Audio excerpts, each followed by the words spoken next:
There are strange things done in the midnight sun by the men who moil for gold. The Arctic trails have their secret tales that would make your blood run cold. The northern lights have seen queer sights, but the queerest they ever did see was that night on the marge of Lake LaBarge I cremated Sam McGee.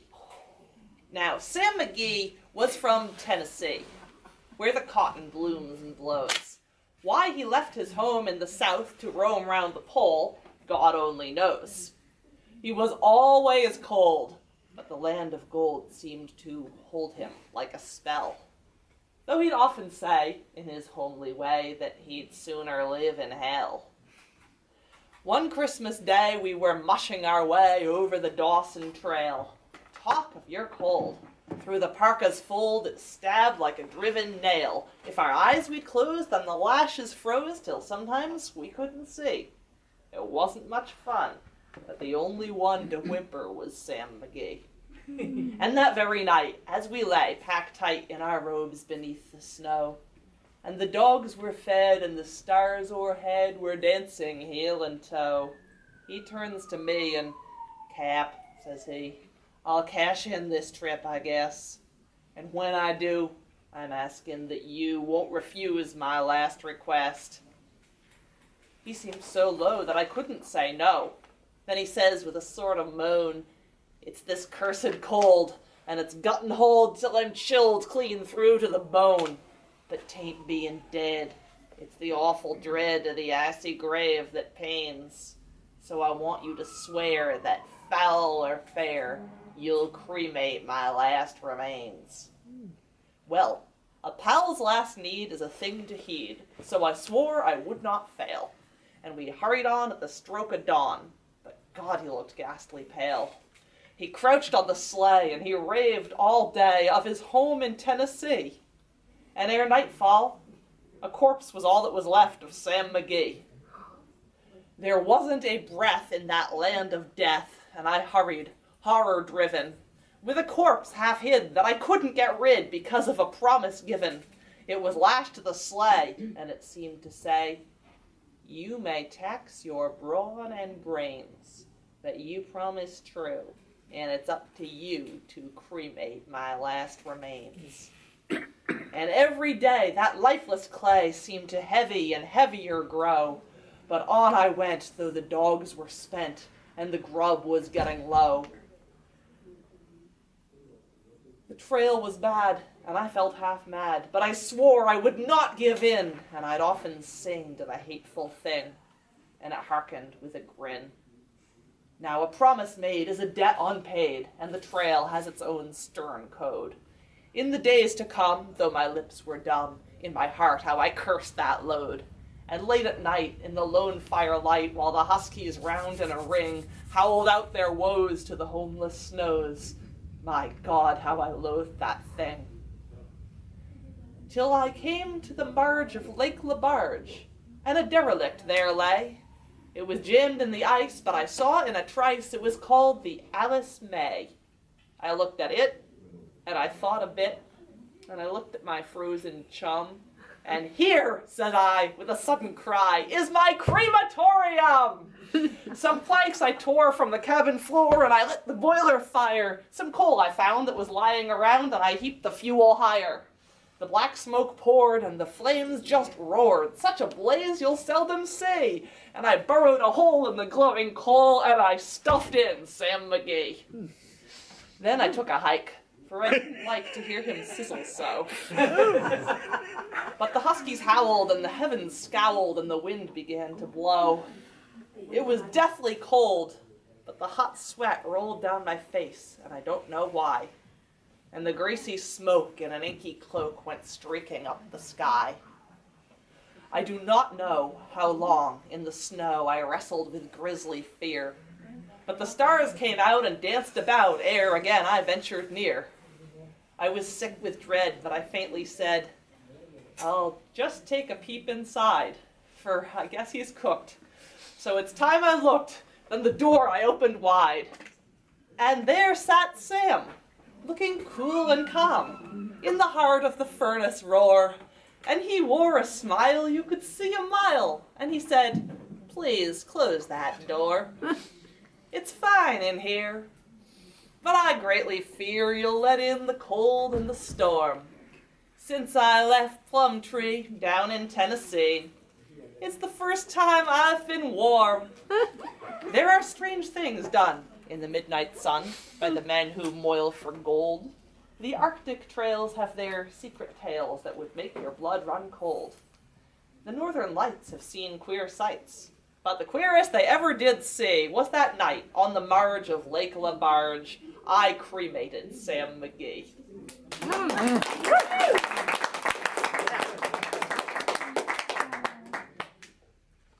Thank you for being here. I am delighted to see each one of you. Doria, thank you for managing the technology here. How's it working out? Great. Awesome. This is being taped for posterity, by the way, so if anybody should shout anything that they don't want to go on the internet, please tell me and I'll edit it out of the soundtrack before it does. Now, Doria, as she said, is host of a regular storytelling event, which I love to pieces. I'm going to the one at the end of the month. It's going to be awesome. You should check it out as well if you haven't already. The last one of these, sadly, I showed up late. Something else I was doing ran over. And I was sad about that. I did get to hear one story, which was awesome, and I was glad I went for the last little bit. But I was sorry because, of course, it's all about me. I wanted to do a story I'd been preparing. The theme that I liked very much was Ladies' Night, and being of a whimsical mood, I decided to take that very literally. So this is a story about an old woman and nighttime. The old woman in question lived on a farm all by herself off in the middle of nowhere. She had had kids, she'd been married, her husband was many years dead by this time, and her grown-up kids lived a ways away. And she was running the place by herself, and frankly, she was having kind of a rough time recently. She'd had a lot of stock die off on her. At the time our story begins, she was at the point of wondering whether it was time to just cut her losses, sell the whole place, and go and move in with her grown-up son. Which would work, except she really liked the farm. She wanted to keep it going as long as she could, and she didn't like the idea of just having to be the live-in babysitter to her son's kids forever, much as she loved her grandchildren. So she was really dragging her heels over making this decision, but she knew it had to be made soon. She didn't even have any money in the house, and she was going to need to buy new livestock, so what she did, like a lot of farmers every time she needed to raise some cash, was trek to the nearest town. This was a matter of hours' walk. To get there, in order to go to a market that started early in the morning and sell vegetables, she had to get up before it was light out. She had a little donkey. His name was Samson. And she had big pannier baskets that she would hang over his back, one each side, and fill them with whatever was good in the garden. And then they'd set out before it was light and walk like mad for about 3 hours and get there in time to sell some vegetables if they were lucky, and that was how she got cash. Now on this occasion, potatoes and kale were getting good, so she spent all one day digging them until her arms were sore, and she packed 2 big baskets. Then she gave Samson a big feed of oats, because she knew he was going to have to do the long walk the next day, same as her. She went to bed. And she didn't have an alarm clock. This is a long time ago. Most people didn't have alarm clocks. The way that the old lady made sure she could get up early in the morning was bump the back of her head on the pillow and say, I must get up early, I must get up early. Then she went to sleep. In fact, it worked just fine. It worked a little too well. She slept a total of about an hour and then woke up at midnight, and she didn't have a clock in the house, so as far as she knew, well, time to go. She felt crappy, but she usually felt crappy when she got up early anyway, so why not? She had tea, she had a sandwich, and she went and woke up Samson, who didn't like being wakened either. She put his baskets on his back, and the 2 of them set out. Now, the swiftest route to the next town was to cut across Mallington Moor. Nobody liked Mallington Moor. Back in the old days, there had been a gallows up there. There used to be highwaymen up there in the old days, and everyone said they knew somebody who had been attacked by a highwayman at some point. It was just a bad place, and the old lady just crossed it as fast as she could every time she had to go there, and just hoped that everyone would see an old lady and assume she had no money on her, which was usually true. On this occasion, in the starlight, walking all by herself with Samson, she got out onto the highest rise in the middle of the moor before she realized something was up. She could tell something was wrong because there wasn't even a slight sign of dawn in the sky, and there was no one around for miles. Now it's a moor, there's no trees. She can see for a good mile in any direction. Over the tops of the hills, there would be someone else coming by now, surely. But nope, she has the place to herself. And, of course, the minute she thinks that thought, she starts worrying that maybe she doesn't have the place to herself. She listens really hard, just in case there's robbers sneaking up on her or something uncanny out here. She wants to hear it before it notices her. Well, actually, what happened was that Samson noticed it before she did. His big old ears went... So she started listening too, and then she heard it. Dogs. Way off ahead of her, down in the next valley. She couldn't see far enough to see over the next hill down into the next valley, but there was dogs, a whole pack. Someone was hunting down there. A whole pack of dogs was running along like mad, going roar. She was afraid they were going to come up the road, so she and Samson got out of the way. And she was listening. She couldn't tell where they were coming from. The pack seemed to be all around them. But something came up the road towards her. Just one thing. It was white, and it was really long and gangly, and it was moving in big leaps up the road towards her like mad. And just as it threw itself down at her feet, she realized what it was. It was a hare. It was beautiful, or it would have been beautiful if it hadn't been run half to death and covered in dust. It had big red eyes and a big plumey white tail. It was pure white, not any other hairs on it. And it had the big floppy ears, just flung itself down at her feet and said, "Help me." The old lady said, "What the hell, did you just speak to me?" The hare said, "Hide me, now." So the old lady didn't even think twice about it. She picked up the hare, dunked it into one of Samson's pannier baskets, shoved a big bunch of kale on top to hide it, and put the lid on. And not a minute too soon, because up the road came the hunt. There were dogs. They were big, glossy, white dogs. Dozens of them, hundreds of them, just pouring up the road like a foamy sea.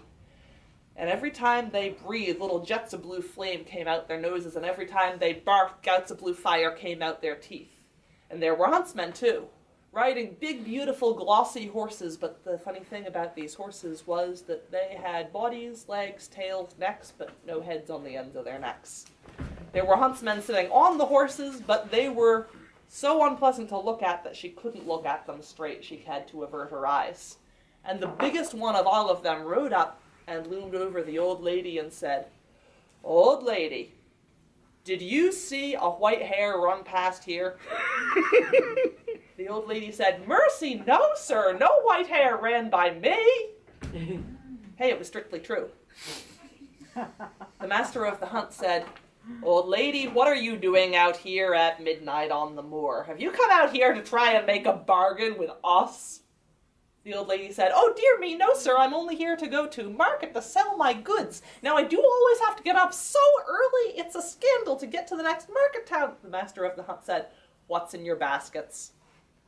The old lady said, "Well, it's everything that's good in my garden right now, sir. It's kale and potatoes. Kale is absolutely wonderful. The wonderful thing is you don't even have to cook it. What you do is you rip it really small, and then you massage it with a little bit of olive oil, and it gets really tender, and then you eat it with maybe a bit of olive." The master of the hunt said, "Yes, we're done here. Never mind, double back. We'll catch her in the woods." And the dogs and the horses and the huntsmen all went pouring back down the hillside at an angle and vanished into the next valley, and the dogs all baying away like mad. The first thing the old lady did was go over and hug Samson because he was trembling and crying and sweating, and he was just as scared as she was. The next thing was to remember that hare, which must be smothered in that basket, so she reached in and pulled it out, but what she pulled out wasn't a hare. What she pulled out was a tall lady, dressed in white with a veil over her face, taller than any woman she'd ever seen in her life, and the lady loomed over her and said, "Thank you, thank you, thank you. You did for me what no one else has ever been able to do for me. A long, long time ago, I was sent to be out here until I could get the better of the hunt, and if I couldn't get the better of the hunt, I was to be torn to pieces every morning, and no one could ever help me get behind the pack until you. "Thank you. What can I do to reward you?" And the old lady said, "I need money." Didn't even have to think about that one either. The woman in white said, "Go on to market, sell your vegetables, and never worry about a thing again. But I tell you what you should worry about is the master of the hunt. Before tonight is over, he is going to realize what you just did for me, and he will be furious. So get out of here now." The old lady said, I'm going. But she was speaking to thin air. The woman in white had vanished, and she never saw her again. So she grabbed Samson's bridle, and they ran like hell and got off Mallington Moor before the sun came up. They moved so fast they got to market before anyone else. There was a massive run on vegetables, and they sold all the kale and potatoes within about the first half an hour, and then they had leisure to go pick out new piglets. She put one in each pannier basket, and new seed for the next round of the garden, and went home. And it all worked out fantastically well. The piglets liked it and took off like crazy. The seed worked out as well. As for the master of the hunt, he realized within about a half an hour after that what had happened, and he was furious, and he decided to go out and find the old lady and tear her to shreds. The only problem was that she never went on to Mallington Moor again in her entire life, and she'd left no forwarding address, so he didn't know where to find her, so he's still out there somewhere.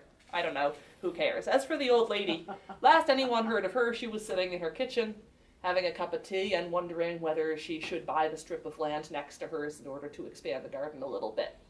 And that is all I know about the old lady at night. Ah!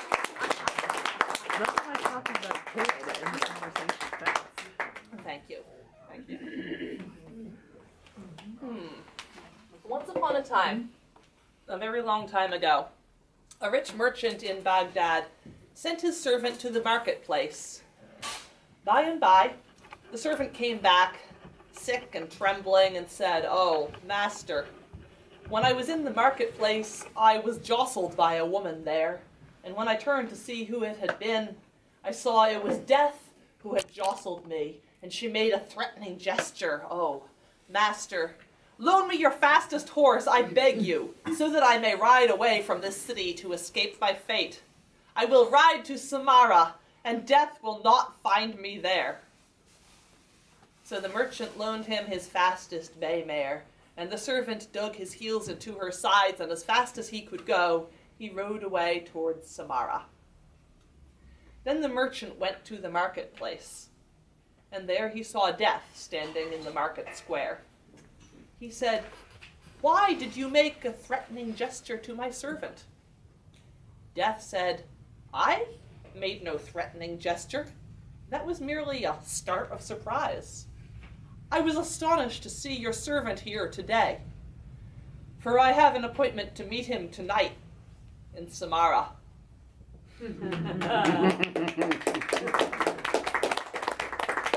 I should mention that is a retelling by W. Somerset Maugham, which appears in a movie called Targets, directed by Peter Bogdanovich. I recommend all of you watch this. It's a great movie overall, but the reason it's interesting to us is that one of the characters is Boris Karloff playing himself. He's an aged horror host who is kind of burnt out and looking to go in a new direction. But when someone asks him to tell a story, he warms up to it with that one. I always try to tell that story exactly word for word as he told it, because some things I feel like I don't even want to try to change them.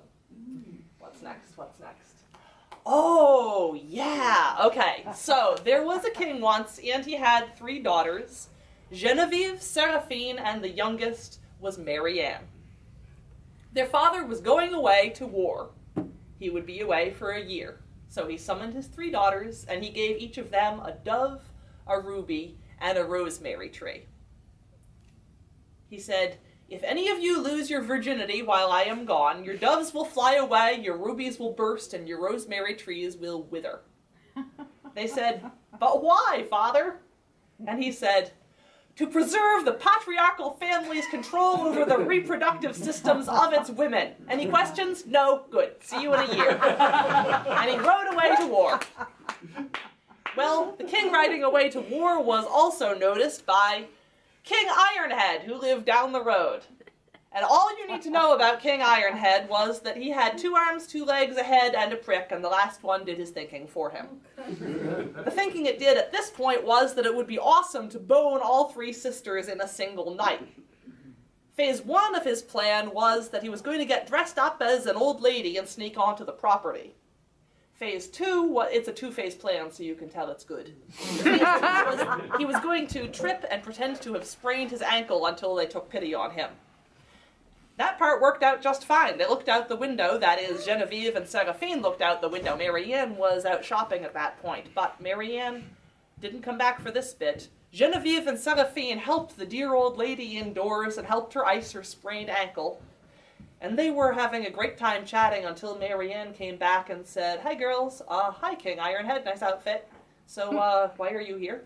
King Ironhead realized the jig was up, so he took the 2 balloons out the front of his shirt and said, "Ha! I fooled you! I am actually King Ironhead, and I'm here to have sex with all 3 of you. And the good part is, you have to have sex with me whether you want to or not, because if you don't, I'm just going to tell everybody we did anyway, and then your reputations will be ruined. Who wants to go first?" Marianne said, "Well, we couldn't possibly just decide among ourselves who gets to go first. It wouldn't be fair to the others. I move we leave it to random chance and all play cards for the honor." Yeah, totally. So they all played Crazy Eights because it was the only thing King Ironhead knew how to play. They played like mad, and Marianne lost repeatedly until she had to go to bed first with King Ironhead. So she said, "My room, 10 minutes." And she ran upstairs. King Ironhead bit his nails downstairs for 10 minutes until Marianne stomped on the floor, and then he ran up like mad. Marianne had dragged her mattress right off the bedstead into a little side room and said, "I like privacy. That's why we're doing it over here. Get on the bed." So King Ironhead ran across the room like a maniac, and he jumped on the bed with both feet and plummeted right down the privy. It was a guardrobe. Marianne had an ensuite privy off her bedroom, and King Ironhead and the mattress both dropped 3 stories straight down into the cistern, which didn't even empty out inside the castle. It emptied out at a couple of drain holes half a mile away. So Marianne just shut the door and went about the rest of her day. And it wasn't until the next morning that there was a peasant going to his work early in the morning, and he heard the sort of bubbling noise coming from underneath the road. And he lifted up a drain cover and saw King Ironhead up to his nose in shit. And if it had been a little deeper, this would be a very short story. But as it was, the peasant just sort of heaved out King Ironhead by the hair. And he ran home and cried and took 10 showers just to be dirty.